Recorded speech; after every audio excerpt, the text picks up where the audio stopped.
Welcome to episode 4. Today's guest is Sam Pink. Woo! Whoopee! Whoa! Woo doggy! Sam Pink, man. Can't believe I got to interview Sam Pink, man. It's crazy. He's a author of books, a drawer and painter of pictures, and you would,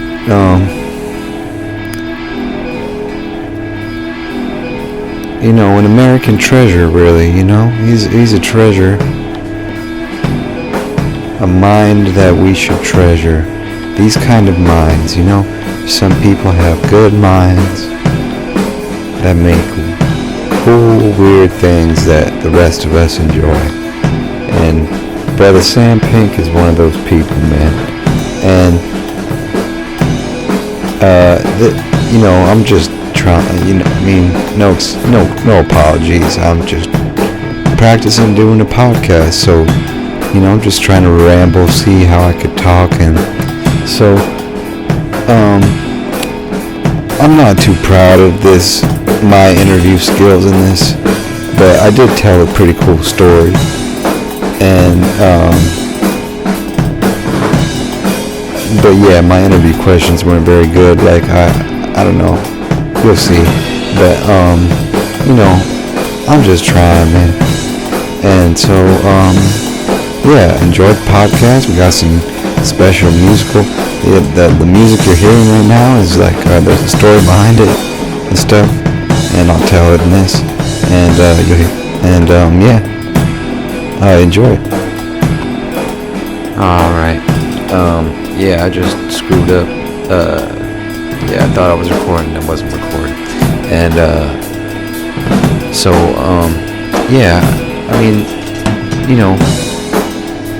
here it is, man, here's the podcast. We're sponsored today by, Grant Morrison, The Invisibles,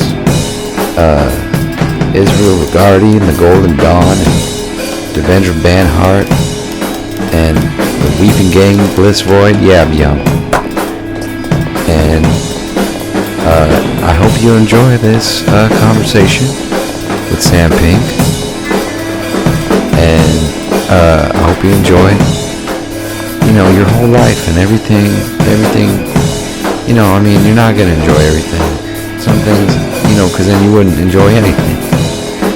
But, that's what you get from it. Anyway, here you go. Yo! Hey, what's up, man? Hey, Sam. How you doing? Good, man. It's a pleasure to meet you. Yeah, likewise. Thank you. Oh, man. Okay. How's your day going? Good, man. Good. There's supposed to be a blizzard here. Where are you? You're in Chicago? I'm in Michigan now. Okay, cool. It's pretty. Yeah, I just moved to Portland. It's cold. It's cold as hell here too, man. Oh, Portland? Yeah. Yeah, I've never been there. I want to go there though. Yeah, if you come, hit me up, man. For sure. Yeah. So, thank you so much for coming, man. I really have. I've been reading your books for a few years, and I think you're really cool, and I'm happy to get to talk to you. Could you? There's like not too much like information though, like about your. I don't know. Maybe you don't want there to be, but like, what's like your story? For what? Like for your life. I don't know really. I think it's pretty normal.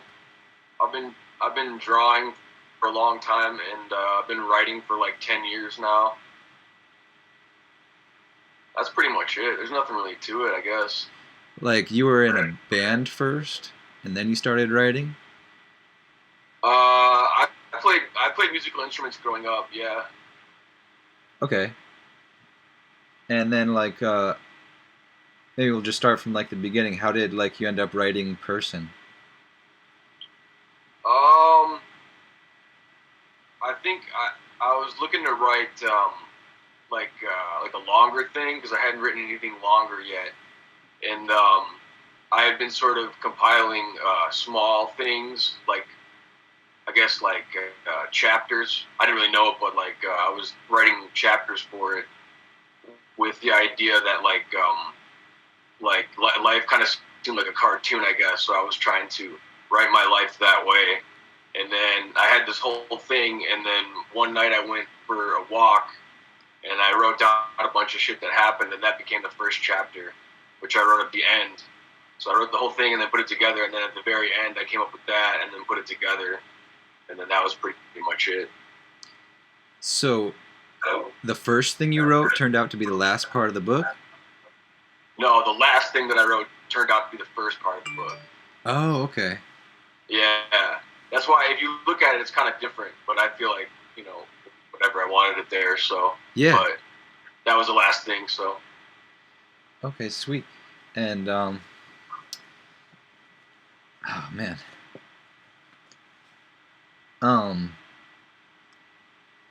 What, like, started you out?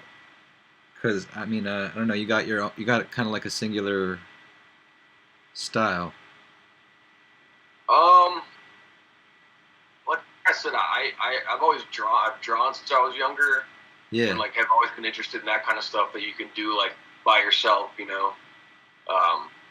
so I did that, and then I always liked reading, and I figured I didn't really even ever think about doing it. It seemed like something that you had to be like better to do, I guess. It seemed kind of like I don't know. It just seemed like something I couldn't do.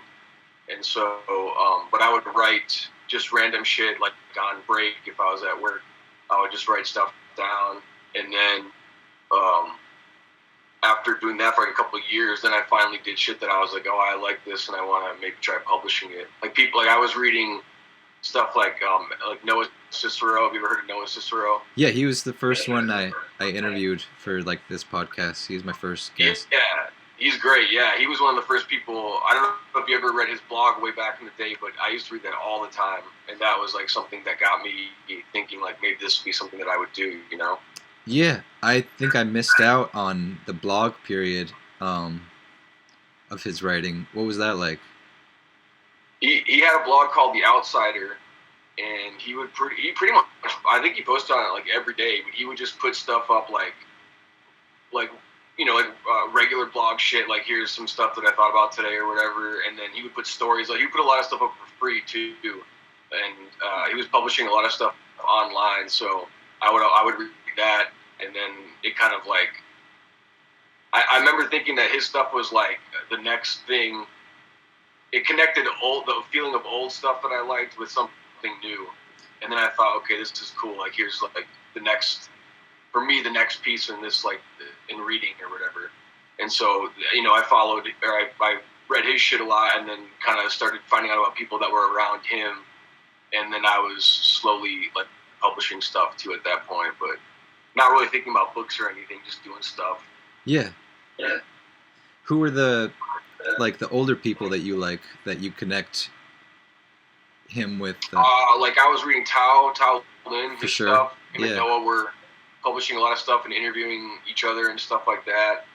And then, like Blake Butler was another person whose blog that I was reading a lot.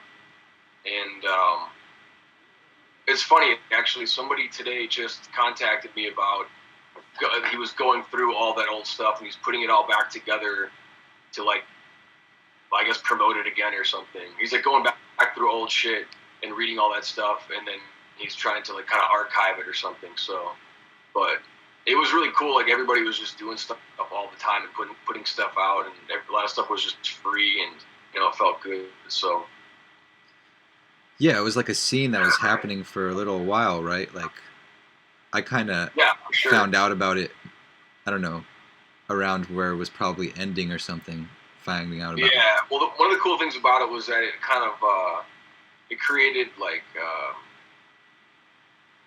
reasonable places to get published. Like you would look at all the places that would publish, and you'd be like, oh well, I'm not going to print something out and mail it and then not hear back about it for like 5 months or whatever, and I wouldn't even read that journal anyway, and then like people started making their own thing, and it was kind of like, okay, I can, this is a place that I would feel comfortable sending stuff to, and it seems like they would want to, host me or whatever. and then that kind of just spiraled like that. It's not really like that anymore, but that's how it was back then. Yeah. Like people publishing almost like amateur, like being an amateur was okay. It made me feel like I could start writing because like before that I had the same feeling too. Like who would want to read what I wrote? But then it was like, oh well, it can actually be interesting. Just write, and it could be something. Yeah, it was cool. I would imagine it was like what zines used to be like. I never was into that or like whatever, but like it just felt more like putting stuff out to share it with your friends, and that was also a way of practicing too. You know, like it didn't feel like, oh, I got everything so polished and be ready or whatever. It can just be like, here's something that's kind of stupid, but so a couple people might read it and like it. You know. And just in terms of like how many people were looking at shit, like if you looked at how many people were reading print journals and how many people could potentially read something that you put online, it was like vastly different, you know? Yeah. So. And that was like a mantra in person too. Feels like practice.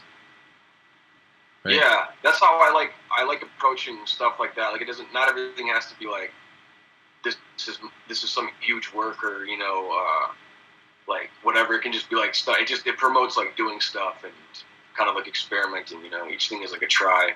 Yeah, I know. We kind of stop ourselves from trying because like we don't think we're good enough sometimes.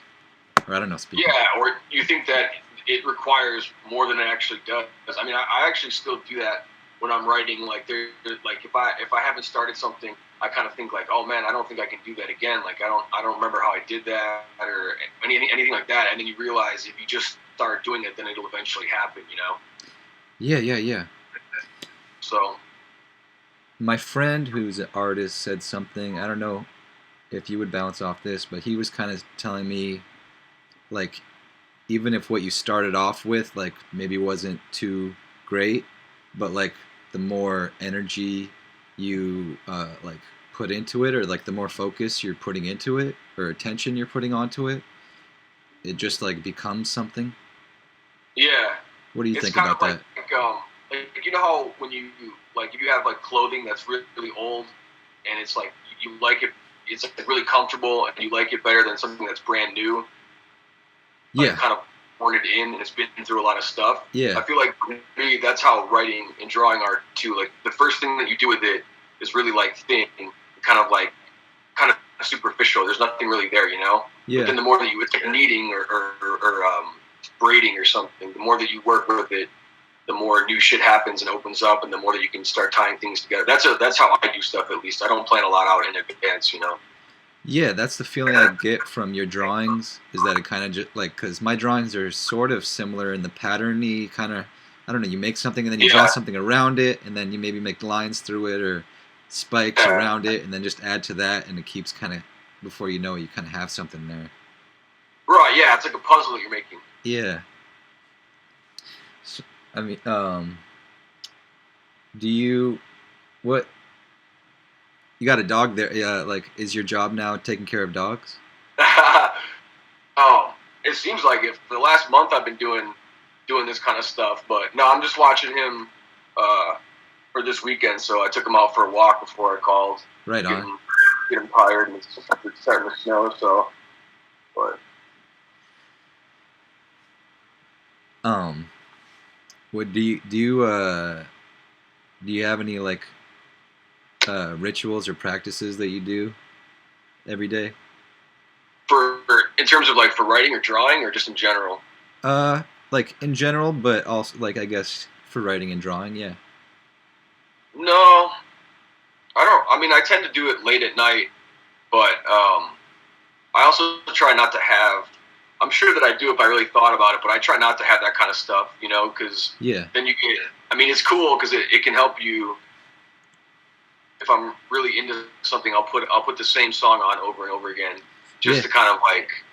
It makes you think like about that thing, and then you start to kind of like have a certain tone, and everything's associated with it or whatever.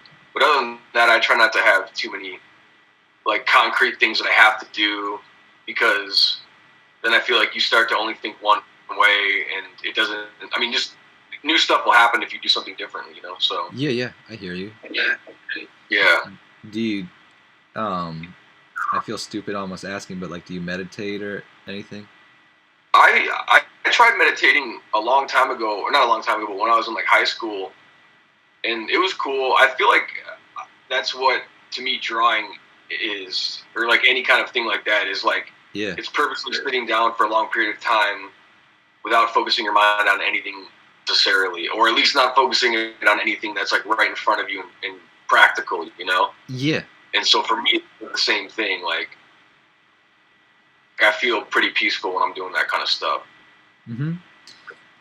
Yeah, that's pretty much how I feel about meditation. I mean, like any meditation practice is like the guideline is to stop the chatter from taking over and to just keep realigning it to the one thing you're trying to focus on. And it could be a mantra, or it could be your drawing, or it could be writing. Yeah, my buddy actually is he's really big into tantra, and he meditates a lot, so he tells me about it. And I feel like the way that he describes it, it's stuff that I try to do when I'm just consciously anyway. Like, I start to think like, why am I thinking that, or why was I worried about that thing, or any, like, just you can feel the thoughts coming in and you can like block them almost and kind of repattern how your mind works. But I don't actually like meditate, you know. Yeah. Yeah. What your friend Patrick? What have you heard from your friend about he like does sex stuff with tantra? Yeah, it's not really. It's mostly not that. That's what I thought too. I mean, that's part of it, but it's more of like just energy related stuff. And he actually, I don't really know that many of the exercises, but he's been doing it for a while. It's like it's the following of Osho. You're familiar with Osho? Yeah, Rajneesh. Yeah. I know that he's read and recommended his books and done a lot of his practices. So I've been meaning to look into it. I mean, I really should, but. That guy, yeah, I know. There's like a documentary about him now. Cause, like, yeah, that was an interesting character. That guy. Yeah. he would like. I think he had like a cult in Oregon. I have to watch the documentary, but yeah. Yeah, I read a little bit about that. My dad actually had. My dad grew up in India. My dad's and. And him and his friends went to this Osho's like what would you call it, ashram or whatever, and like he had this free love, free sex mentality, and so there was like these like, I don't know if I should tell this story, but like there was all these Swedish girls there, and my dad says like, yeah, I don't like feel proud about it, but we are like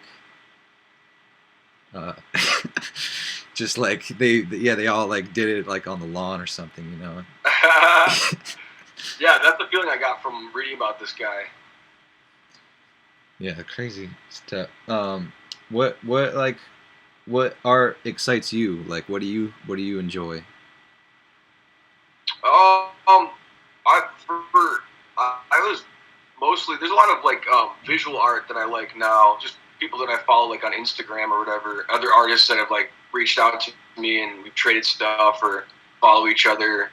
That's mostly what I'm interested in now. And then I still like writing, obviously, but I feel like that's something that I do in smaller bursts or whatever.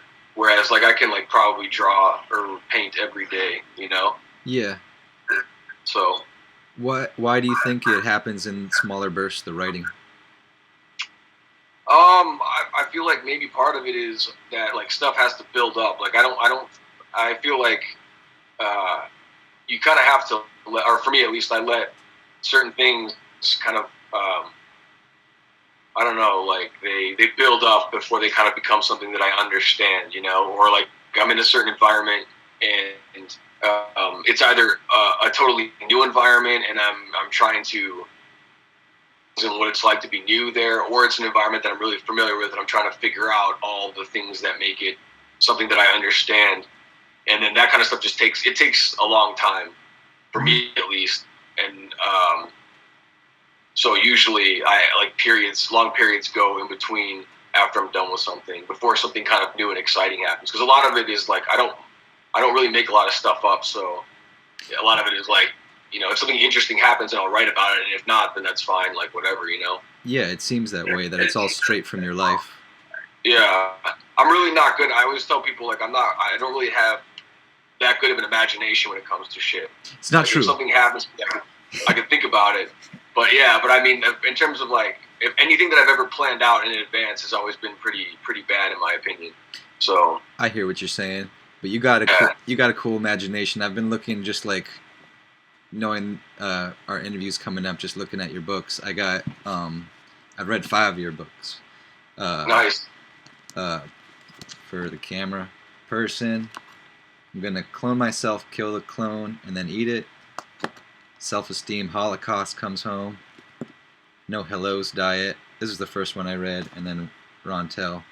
And what I was gonna say about your imagination, I think it was No Hellos, or like or I think it was Rontel. Like you're in the bathroom and your girlfriend's makeup is like flaky on the sink. Oh yeah, yeah. Uh-huh. And you imagine a miniature version of yourself surfing the snowflake. That was like I guess there is some imagined shit, I guess. I love that kind of stuff. Like, and it drew a picture like right away, and like you didn't have to try so hard. Like you didn't have to use a whole bunch of like college level words or whatever to put that image right in my head and make me laugh, like from picturing it. Yeah. But see, even that was probably, well, it definitely was something that like happened, and then I thought that, you know, like it wasn't. I didn't think like what would be a good way to start off this book that would get somebody to think a certain thing. Yeah. You know. So I guess like in the moment you are imagining. I actually guess I do imagine a lot of shit like as it's happening. Yeah. Concretely written down or something, you know. Yeah, there's a lot of moments in your books like that. Like I don't know, I forget what part it's in, but there's also another image you put pretty good in my head of like someone being run over by like a steamroller, and like they're screaming like lips. Like, do you know what I'm talking about? Yeah, that's funny. No, I really like those parts. And yeah, and so like what you were like, you kind of there's like spaces between the books. It seemed like with No Hellos diet is like your last day of work, so it was kind of like a special moment for you. Is that? Yeah, that was Rontel, I think. Or Rontel, sorry, yeah. Yeah. So like, you were going through that time in your life where it's like, oh, it's my last day. Was it like Target or something? Yeah. And No Hellos diet is all about. It's like a year of working at Target. Yeah. And then, so like, after Person, which really didn't have any kind of like anything really holding it together except for, you know, like the main character or whatever. I wanted to write something that was like set somewhere like definite, and so then that's the one that's about Target. And then after that, I wanted to write one that happened in a short period of time, like kind of like an Odyssey, but nothing. There's no insane like adventure or anything. But I wanted it to be like Rontel takes place within like a day and a half, I think. So I wanted to write like a whole book. Period of time, it was kind of like an adventure, but there's really no like. It's not like there's battles or anything, you know. Yeah. So. But like you were going through like, did it come about like you had written the No Hello, like okay, so No Hellos came before Rontel, like right, yeah. Kind of like when you were No Hellos is like when you're starting. Is that right? Like when you're starting working there, yeah. Yeah, like I think because I was just looking over it, like it starts off you're at like the door and there's like a bullet hole in the thing, and you're all kind of like, waiting outside. And like the guy's like, yeah, we got to get rid of that. And, yeah. And so then some time passed, and then like your last day at work was coming up, and then you felt like, oh, I can write now. Like the feeling is back, or what was? Yeah. It was like I had worked there for a long time and kind of like knew it in and out, and realized that the things that I was writing weren't like anything new. And so then after I quit that job, I wanted to write. Like I figured it'd be funny, like I said, or not funny, but like I kind of have like a loose idea sometimes when I'm doing something, and the idea of that was like an adventure, like going back from like my girlfriend's place to my apartment, and then not going to work, and then whatever happens there. Like the idea was just that it was like condensed and constantly moving forward.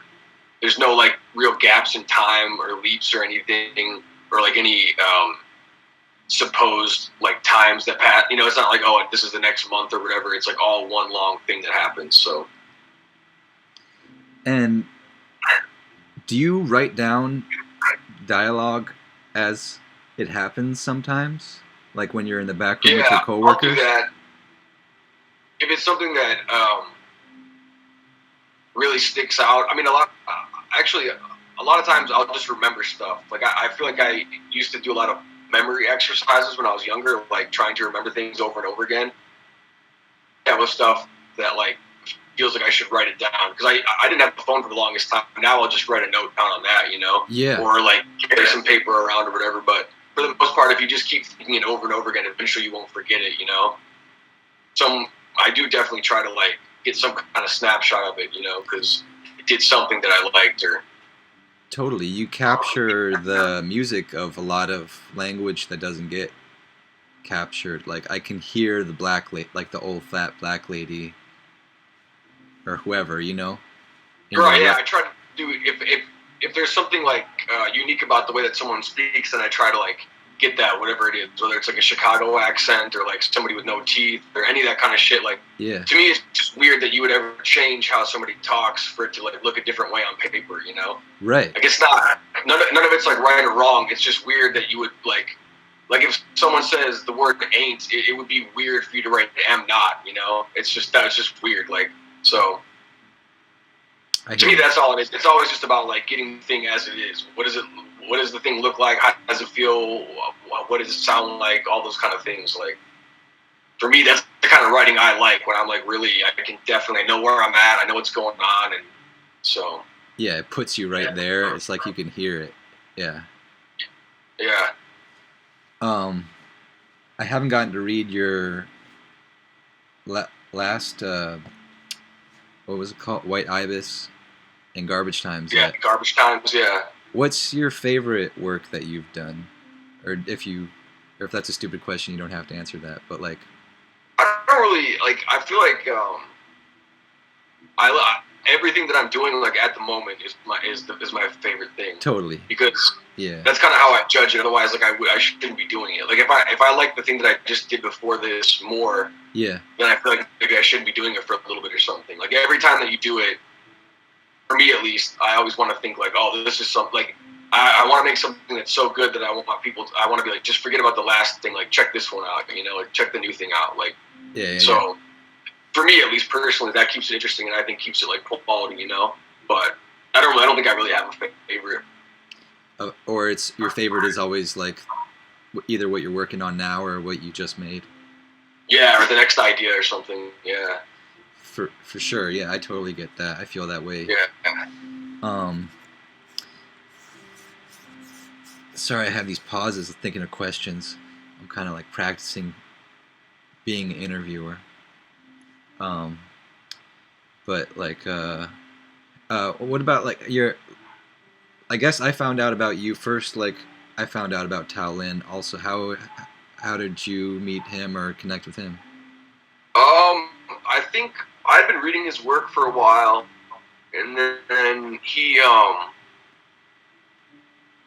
feel like someone gave him one of my books or something, and then we were talking, and he had asked to publish some stuff. I met him, I think, like in 2010 at this reading my friend had in Cleveland, where he invited a bunch of people. It was like he was there, and Noah was there, and Megan Boyle was there, and so like I met a lot of people there for the first time. I think that's the first time I met Tao. We hung out, and I've probably met him like maybe 2 or 3 times since then, and hung out with him and stuff. And we talk like once in a while too. So, but he's a cool dude.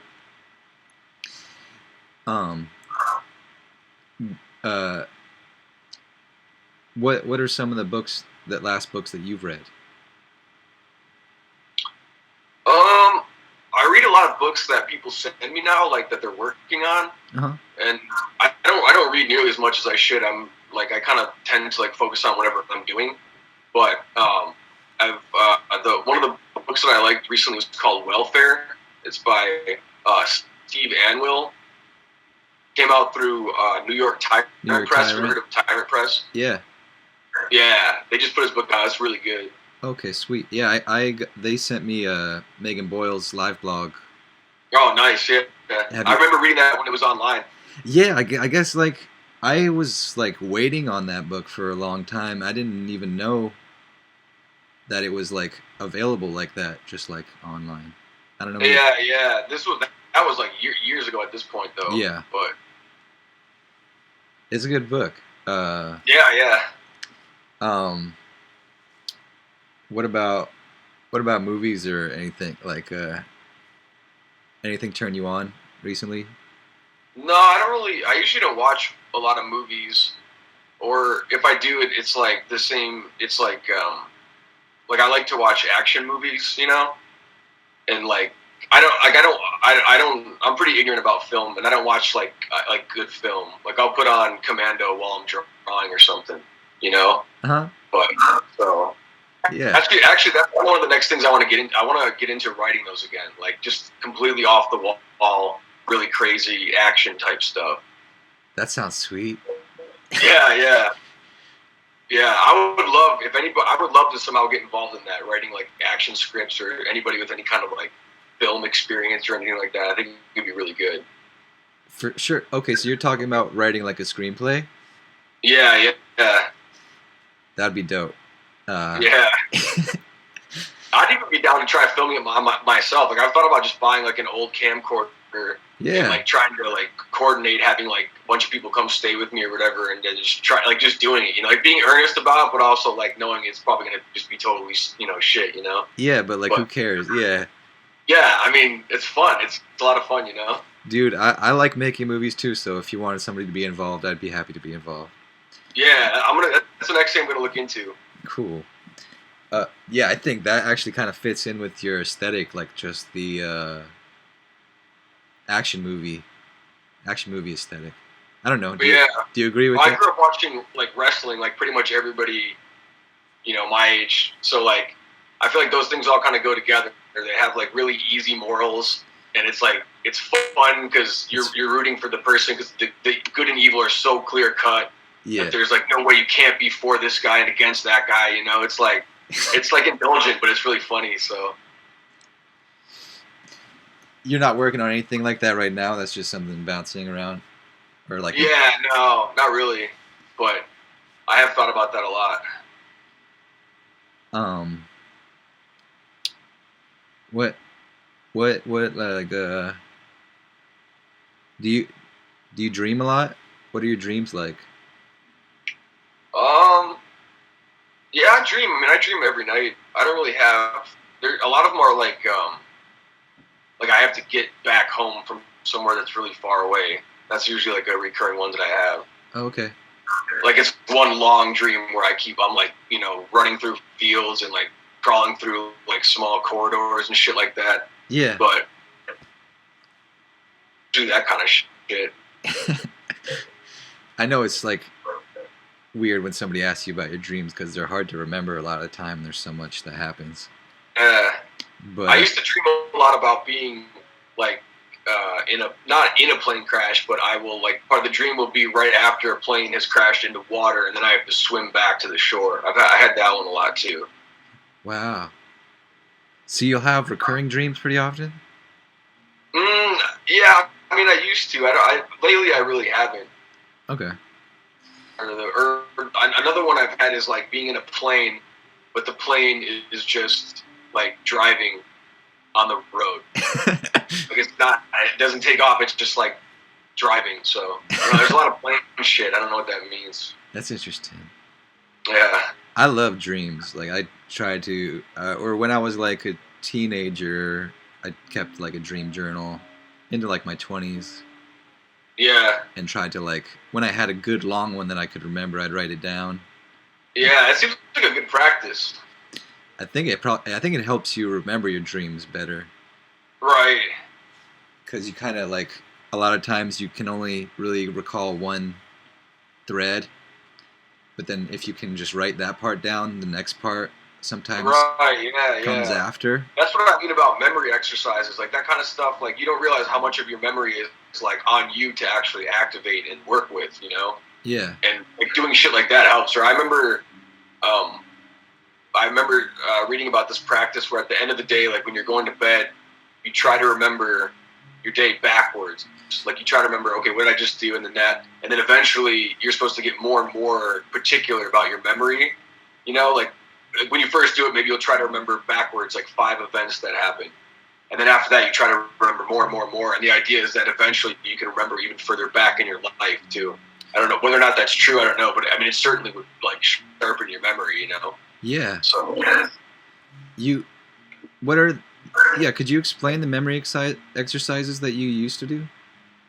Yeah, a lot of them were like they were word related. Like when I was really young and I was still learning a lot of words, I would like group together words that all meant the same thing, and then I would like try to remember them in my head.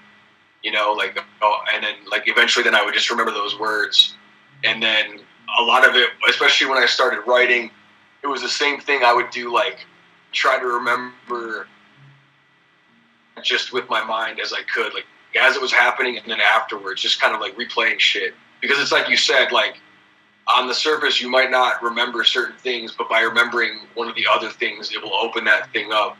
And then, to me, that's just help. It's just helpful if you're a writer. I think you should have a good memory. It's only going to help you. Yeah.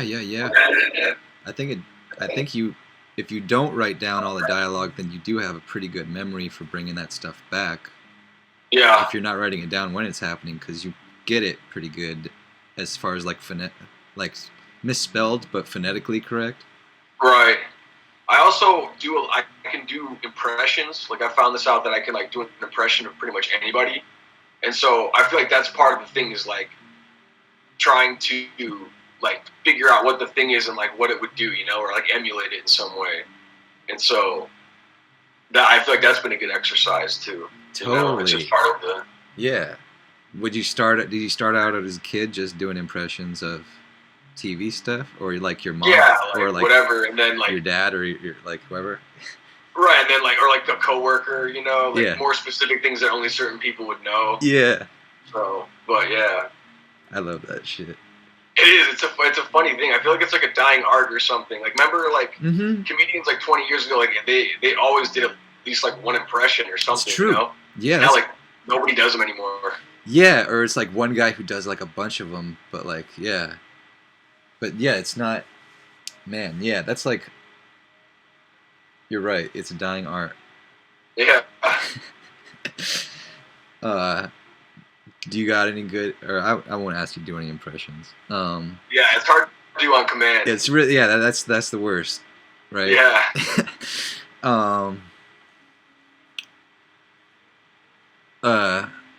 What about sports? What do you, or like how do you keep active? What do you, or do you exercise, or what do you do?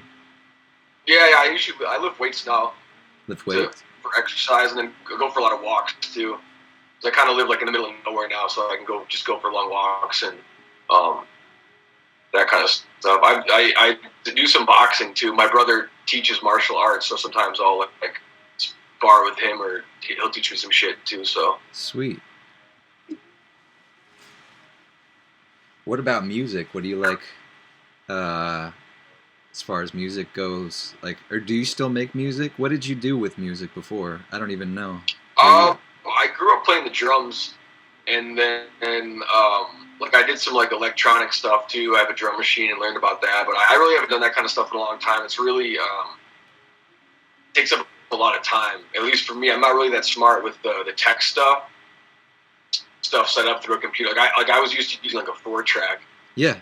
Like a tape recorder. That's what I have. And yeah, I think those are like ideal in my opinion. You can do so much to them, and they're really easy to use, and it's like immediately concrete till you have like the tape and whatever. Yeah, it's right there. You have the thing.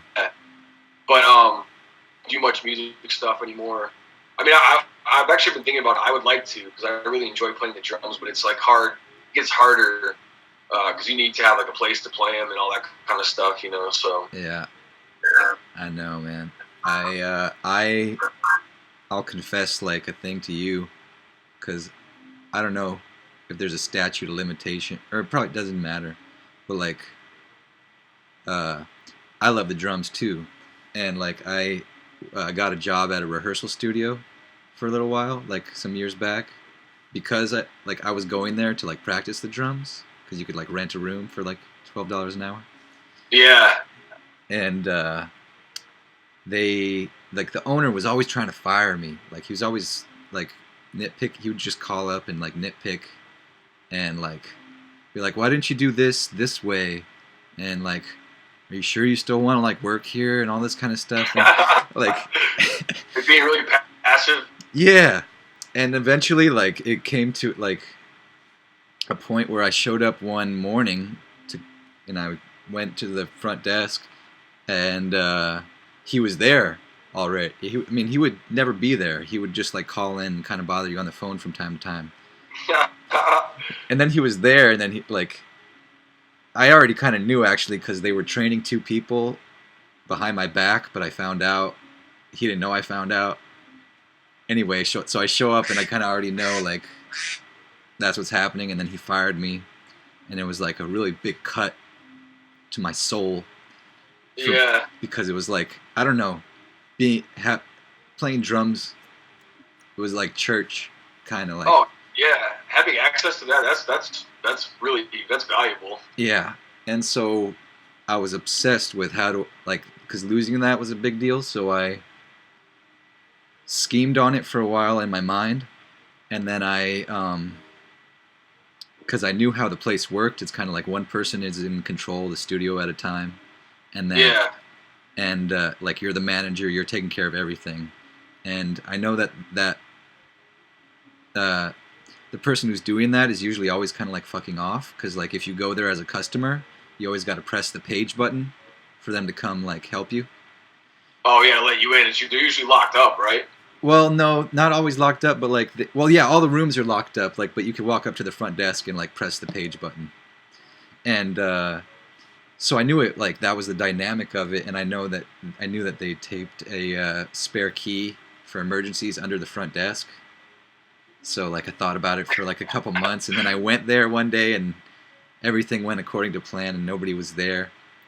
And I went and got the key from under the thing, and for 2.5 years, I went there in the middle of the night after everybody was closed up, because I wanted to play the drums, and I practiced. Oh man, that's awesome, dude. Did you just make a copy of the key? No. Like, no, I just took that key and that. Oh, they didn't even need it. I mean, like, yeah, because that, like, that's like, it's like taped under the desk. It's for like emergencies, and emergency like never came up, I guess. Right. Yeah. And so anyway, 2.5 years passed of me like doing this, and I knew the risk because there's cameras there and everything. But I also I was gonna say those places are usually pretty cambered up, you know. But they don't check the cameras unless there's like a thing, like a reason, because they're always running the cameras, you know. You got to like go back to like check the cameras if there's something. And so long story short, like I'm there one night, and he checked the cameras, and so I'm in the middle of like, I'd be playing to like loops. I'd put like a loop on like the amplifier and play it super loud and just play drums along with like a loop I made. Yeah. And I would always, another thing would be, I'd always play in the dark. I'd always have the lights off, because in case somebody did look at their phone and looked at the camera system while they were at home or whatever. At first glance, it wouldn't look like there's anything. Like if there was a light on in one of the rooms, it would stick out like a sore thumb. Yeah. So. Damn, dude. That's some stealth shit, man. I thought of it. I thought a lot. I thought it through a lot. But anyway, like I'm playing there in the dark, like going crazy, and like door opens and there's like flashlights, and these cops bust in with their guns and dogs. Oh, man. And they're like, and I'm like, oh shit! I stand up, and they're like, but their loop is going like super loud. It's like this saxophone. It's this saxophone loop going, and they're like screaming, like I couldn't tell what they're saying, but I hear them like, drop your sticks, and I like drop the sticks, and they're like yelling all this stuff, but I can't understand them. I have to like inch towards the loop pedal and like shut it off with my foot. And then damn, dude. They like handcuffed me, and it was crazy. Like they already knew everything about me. Like the cop, he's like, Ramsey, what are you doing here? Weren't you fired 2.5 years ago? And I'm like, yeah. and he's just like, damn, what are you doing here? And like the thing I thought, I mean, it was like a dream. So I mean, and I don't know. I had envisioned what it would be like for that to happen, but I don't know. He was like, what are you doing here? And I'm just like, this is my dream. I said this, and so they all thought I was crazy because I said that, and then they brought me to the car, and then they kind of like wanted to know, like, okay, so what's going on? And I'm just like, no, I love playing drums. This is the only place like I could find, or this is just how this is what I work, you know, like, yeah. This is my play. And it was kind of funny. Like there was like a New York cop kind of there too, and he like was playing good cop. And so like they left me in the cop car, and then they come back. Guy comes to talk to me, and he's like, "All right, kid. So what are you doing here? You coming here? You playing drums?" Damn, that's hilarious, dude. And I'm just like, "Yeah, sir. I'm sorry." And he's just like, "Yeah, we were standing outside the room there for about 20 minutes before we busted in. We were like, this kid sound pretty good." And I was like, damn, dude, that's so funny. And he like made me laugh, and so I mean, yeah. Long story short, I ended up getting off with just like a trespassing charge. Yeah. Because they didn't give me a breaking and entering thing, because I was always going in with the key. I was always locking up the place. You know, it was always locked when I was in there, and I locked it up when I left and everything. Yeah. And so, and nobody, and like, yeah, this sparked because you asked me about the key. Nobody ever noticed about the key. They asked me, so where'd you get this key? And I was like, oh, well, I had it. I just said that. Like, that was my excuse. And nobody ever ended up questioning or being like, did he take the one from under the desk, or none of that. It's like a fucking Edgar Allan Poe story or something. And get this too, I also have all of this recorded, or like the whole jam. Like I bring this recorder that I'm recording this. I would bring that every night. I would go there to play, and I record everything I did. And so so actually, when I'm in the back of the cop car, and one of the cops comes in, and I'm just like, "Excuse me, sir. I actually have my recorder and stuff in the room. Could you go get it for me?" And like, they go and they like get it for me. And I had like weed and like stuff in my backpack too. And like they put everything away in the backpack and like gave it back to me. And like, oh damn! I went home with my recording of it and my weed and everything, and got to go home and like smoke weed and listen to it at the end of that night. Do you still have that recording then? Yeah. You should send that to me, man. I want to hear that. Okay. That's like funny. It's kind of hard to hear when the cops bust in, but the drums stop when the cops bust in, and you can hear the dogs. Like the dogs they had actually sounded sketched out, like they weren't tough sounding. They're like, they're like they. Oh yeah, drums are usually like super. I think it was too loud. Really afraid of drums, yeah. I think I kind of sketched out the dogs. I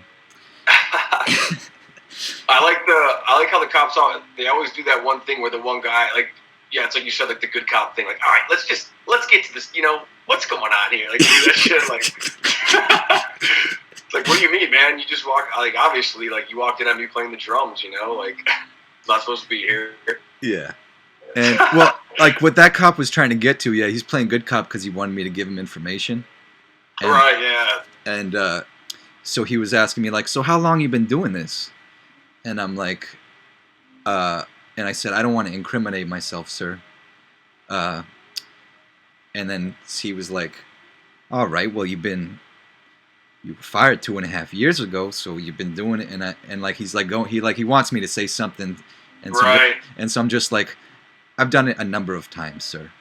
And he's like, yeah, and he's like, that's what they do. They try to get you to say they like lead you into saying things because they can't really ask you that, you know. Yeah. So they try to get you to they'll ask you a question that already presumes that you do something, and then if you answer it, then it's like, oh, so you do that thing, you know. Exactly. Yeah. That kind of shit. So many psychological tricks, but luckily I kind of I got in trouble a few times as before I was an adult, so I learned some. Like I got expelled from school when I was like in 8th grade for like I only sold weed one time. And this one time I sold weed, I got expelled from school for 2 years. And I had to go to school with like all these gangster kids, but that's like a whole nother story. So anyway, I told that cop I did it a number of times, and he kind of like he didn't want me to get in trouble, so he was like he kind of smirked. He was like, a number of times. He's like, that's a good answer. Like yeah. And then they left. Wise over here. You got a wise, wise guy. Yeah. That's funny, man. And so yeah, there. I mean, as a gift to you, I give you my confession. And yeah, that's awesome, dude. Yeah. So I love the drums too, man. But like, yeah, I know that was kind of like a long story. But musically, what do you like to listen to? Other people's music? I've been listening to a lot of like I guess doom metal or something, like slow metal, that kind of stuff, and like yeah. I this is funny. I never listened to the Smiths growing up. Like I figured like I just wouldn't like it, and then I listened to it the other day, and I like love it now. I've been listening to the Smiths like for a couple weeks now. Really? Yeah. I feel that way too. I haven't gotten to the point where I'm listening to them yet, but like I've felt that I wouldn't like them, but then I hear people like and drummers that I really like mention them, and like I feel like eventually I'll get to that. Yeah, but that's how I was. Like I heard about it so much, and it was like a name that was everywhere. So I was like, whatever. Like I'll get around to it. Yeah. And, but yeah, I would recommend it for sure. Sweet. I'll get to this. What about like what are the doom metal bands that you like? Like I like. There's a band from Chicago called Bong Ripper, and they're like an instrumental band. I like them a lot. There's a band called Conan that I like. And then like stuff like Sleep. You ever listen to Sleep? Yeah. Yeah. Or like I Hate God, like that kind of stuff. Sludgy doom metal for sure. Yeah. I like that kind of stuff. What would you say if you had to pick your favorite song right now of any song? What's your favorite song? Oh man, I don't know. Or 3. I'll give you like 3 or 5. Well, I probably can't pick those. But when I was out walking this dog, I passed by somewhere that was playing that Blondie song, "Heart of Glass." I think it's called. Is that what it's called? "Heart of Glass." I'm not sure if I'm familiar. Yeah, I always like that one. It's like a disco song from the 70s or 80s or something. I like that one. If I'm at a bar, I like to put on "Hair of the Dog" by Nazareth. You ever heard that song? Nah. Oh man, you should look it up. Okay. It's really funny to put on at a bar because like everybody like it's like I don't know. It's like the kind of song that you'd want on if a brawl broke out or something, you know? Yeah, it's a fight it's song. It's just funny to put that shit on. So. Anything else come to mind? I've been listening to this song called "Pieces of Quiet." It's by a band called Khanate. Like they're another doom band. I think they might be from Chicago, but they're pretty old. I like that song a lot. I like stuff that has like a pretty like extreme mood to it. If I'm going to be doing other stuff along with it, you know. Yeah. So I like, it has to have a definitive. I like when people like go for the gold with the mood, you know, like it's really like kind of dramatic almost. Is that what you like to listen to when you're drawing, when you're making your drawings? Yeah. Every once in a while, I'll just go, like, it's like 50-50. It's either like I'll go quiet or I'll put something on. Usually I'll put something on repeat so I don't have to think about it. You know, like keep like changing stuff or whatever. Just one song on repeat or like an album? Yeah, or an album.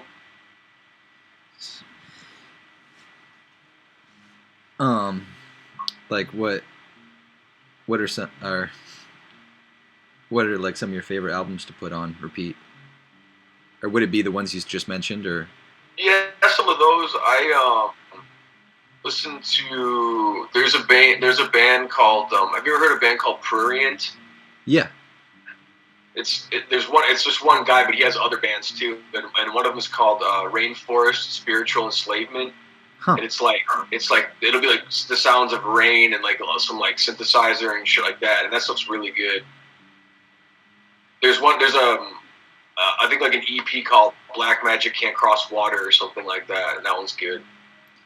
But the band name is Rainforest what? Spiritual Enslavement. Rainforest Spiritual Enslavement. Okay. Yeah. It's crazy, man. He's got another band too called Vatican Shadow, and it's like it's almost like I like to think of it as like Mortal Kombat music. Like it's like really intense techno type music. Yeah. And that shit's fun to put on if you want to get stuff done too, I've found. Have you listened to Death Grips? Yeah, I couldn't get into them, but I like the drummer was in a band called Hella before that. Yeah. And that I like that a lot. I used to put on that's actually funny. One of the songs I would put on repeat for a long time was called Biblical Violence. Yeah. Yeah. Yeah. That song is badass to put on repeat. And just like I mean, you play the drums, so like the stuff that guy does is just like incredible. Insane like, stuff, yeah. A lot of like really intense, complex drumming doesn't necessarily do it for me, but for some reason, like that guy is just same. That's unreal shit. Yeah, he rises for me. Zach Hill rises kind of above the rest as far as. Oh yeah. Like, I don't know. For the first when I started listening to him, it was just to go to the gym. I would listen to like Hella or no, it was actually Hella made like a double album where they both made solo albums. Oh, really? So one was just a Zach Hill, like he played everything on it. Like there's drums, but there's a whole bunch of others. And I play that at the gym. Play that and like Lightning Bolt. Brian Chippendale. Oh yeah, dude, Lightning Bolt. Yeah. Brian Chippendale. Like I guess the two are like Brian Chippendale and Zach Hill. They kind of like can do that thing where they're just going like super fast, but it's not like that metal kind of like double bass drum fast. It's right. Like, it doesn't. It like. Yeah, it it's doesn't not sound as precise. like almost like a drum machine. You know what I mean? Like some of those metal drummers, like it's like this is like too perfect, dude. It's like too precise. You hit every note perfectly. Like it's weird. Yeah, I would listen to that stuff just like while working out. And what was I thinking of saying? I forgot what I was gonna say. We talk about that Hella double album and how Zach Hill was like above other drummers. Yeah. I guess that's all the point I was making, just kind of praise him. He's just like, yeah, he's like sure. He's like my it favorite was hard drummer. at first, like, it was hard. I couldn't get into it at first because it almost just sounds like, it doesn't sound like anything is really happening. And then you're like, oh man, like, especially if you watch people break down what he's doing, like on YouTube, you can watch people be like, here's what he's doing, and they'll do it slowly, and it's fucking incredible, dude. It's nuts. I love it. Exactly. That's what I was trying to say, is that at first it was like over my head, like, and that's why I like to work out to it. Because it was almost like it's a math equation you can't comprehend, but it's got a feeling to it. Yeah, you have to like chase it to listen to it. You really got to like, focus. To it. Yeah, it's like an acquired taste. Like I'd be surprised at somebody, I don't know, liking it the way I like it now at first listen for them. If that makes sense. Right. Yeah. That's exactly how it was. I was like, this doesn't even make any sense. Like, it's like hard. You can't even like get into it, and then you're like, oh man, holy shit. Yeah, you gotta it takes work to comprehend like what was going on, but it's like an assault on you, and so that was nice to work out to, because it's just kind of like probably blocks out whatever you're thinking about. Like it just puts too much information in your head, so you like just and you're energized by it, so you could just run for a long time or whatever. Oh, you know what? Have you ever heard of a band called Yowie? No. You should, if you like Hella, you should look that up. That's a band recently that I've listened to where I was just like fucking. There's one thing that's on YouTube. It's like them playing in a record store. I forgot what it's called. It's like something about a haunted house or something. But it's incredible, dude. They do the same thing. They have the like on Hella, like they'll have like the really like heavy, intense parts, but then they have like a lot of like finger tapping stuff where it's like kind of like groovy almost. Like they do a lot of shit like that. Definitely look that up, dude. Yahweh, or is it Yowie? Yowie. Yowie. Okay. Sick, dude. I'll definitely check that out. For sure, man. Yeah. Actually, that made me want to listen to it too. I'm gonna listen to that after this. Okay, sweet. Do you ever like use drugs to like have fun, or? I have, and usually like more in the past. Like I feel like I do that kind of stuff like less and less now, and just kind of like don't really do anything anymore. Like I was never like into drinking really. So same. I never really liked the taste of alcohol, so it was hard to put myself through. Yeah, it's like weird. Like I don't really like the feeling of being drunk, and I definitely feel like it doesn't agree with me. Like in terms of my body, it's everywhere. It's such a hard thing. Like when you don't drink, like people look at you like you're a fucking vampire or something, dude. You know, like there's like, well, what do you do then? You know, or where do you hang out? You know, like yeah, where people like. I remember I went on a date with this girl one time, and I said like, "Oh, I don't really drink," and she's like, "Oh, are you like in recovery?" Right. Yeah. There's always this presumption that like something dire has happened to you and something's totally wrong with you, and you're just like trying to like be normal, you know? Or there's always like they get like I feel like they feel like you're judging them or something. When it's just like I don't care what you do, I just don't want to fucking do that, you know? Yeah. Like. But have you had any like experiences? Like did mushrooms or like DMT or wait? There's a video of you doing DMT with Megan Book. Yeah, tell me about that, because I watched that video like a long time ago. Yeah, that was a long time ago. I don't really do like stuff like that anymore, but yeah, that was interesting, man. Do you remember anything from that? Because you were like the first one to hit it. Yeah, I just remember like a lot of the visual shit, you know. But like in terms of like well, I guess what you call like a psychedelic experience, I feel like mushrooms or acid probably do more than that, at least for me. Like it's intense because you're like, wow, like the shit that you see is like intense or whatever. But in terms of like getting those weird thoughts and like kind of like I don't know, yeah, what I would call like psychedelic thinking, you know, yeah, that didn't happen with DMT and me for whatever reason. I didn't have some like great revelation about like the world or really anything actually, but I have in the past with other things, you know. So totally. I hear you. I've heard that about DMT though, that it doesn't really change your. It's almost like you're thrown into an alien world as a sober person. Would you say? Yeah, it's hard to take anything back because it's like such a. Yeah, I feel like it's like if you were to watch a movie that was condensed into 5 seconds. You know, it's like oh, I don't. It's incredible because you're like, what the fuck, like, from being whatever you are normally to like whatever that is pretty profound. But in terms of like, oh, like my life is different now or something, I don't really.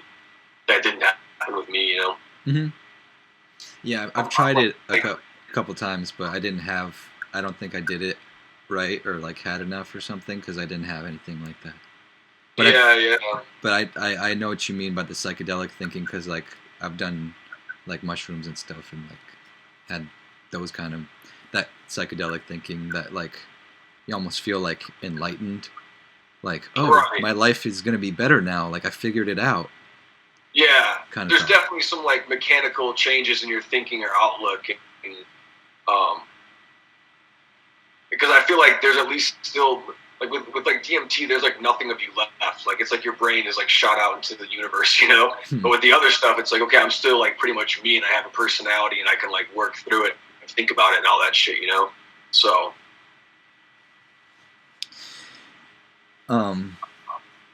But like none of that stuff for a while. Like you don't feel like after a while. I feel like it wasn't doing the same thing. You know, it was just like I kind of wish I didn't do that. You know, that kind of feeling. So, cool. I guess I'll start to like wrap up. Like, are you working on anything now? I just finished doing. There's the people who published the book White Ibis. They're doing an anthology called Pets, where a bunch of different writers write about their pets. It's Jordan Castro. So, what's up? Jordan Castro.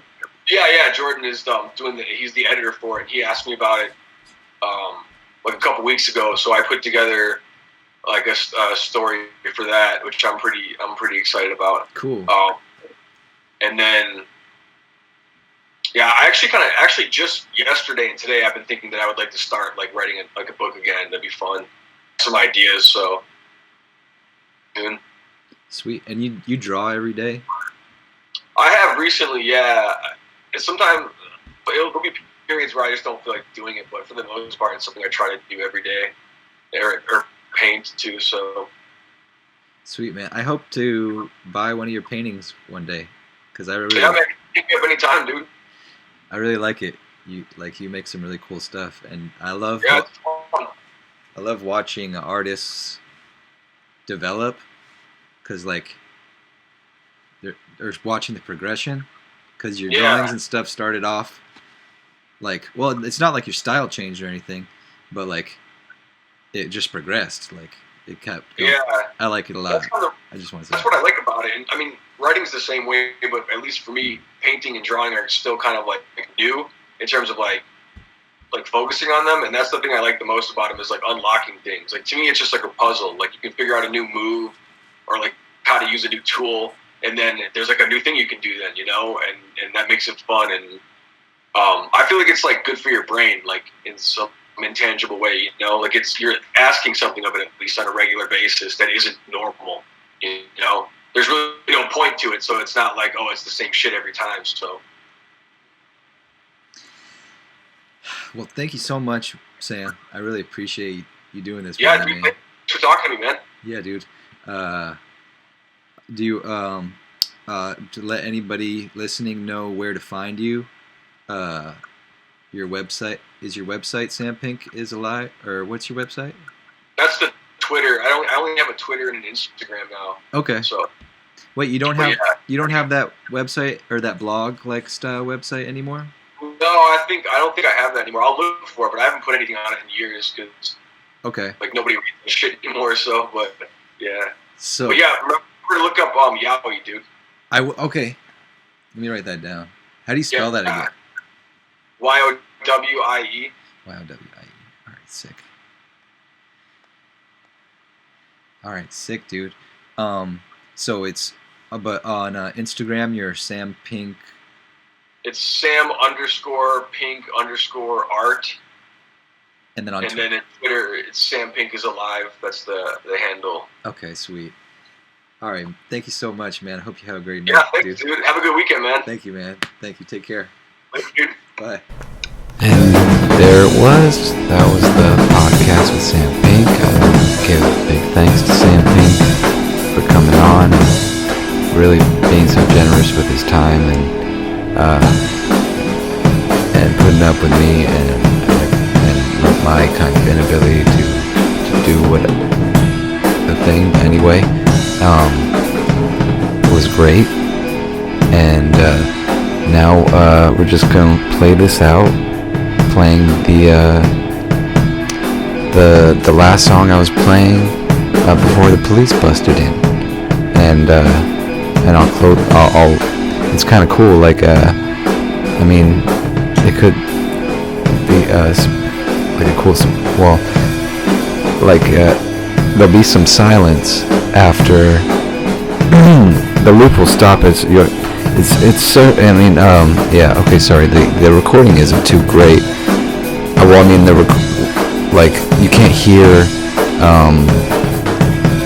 like what I was talking about, like my interaction with the police officer, like, and this you can't really hear what we were saying to each other. You can hear the dogs kind of like whimpering in the background. And I think if I turned the volume up on that to try to hear us talking, you'd probably just hear those dogs whimpering. But you'll hear some like sort of yelling, and the drums will stop, and then the loop will stop, and you'll hear the all that. And then after that, I was like taken outside, and then one of the police officers will play us off with a little ditty. Well, thanks for coming, and I hope to see you again. Bye now.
What's your name?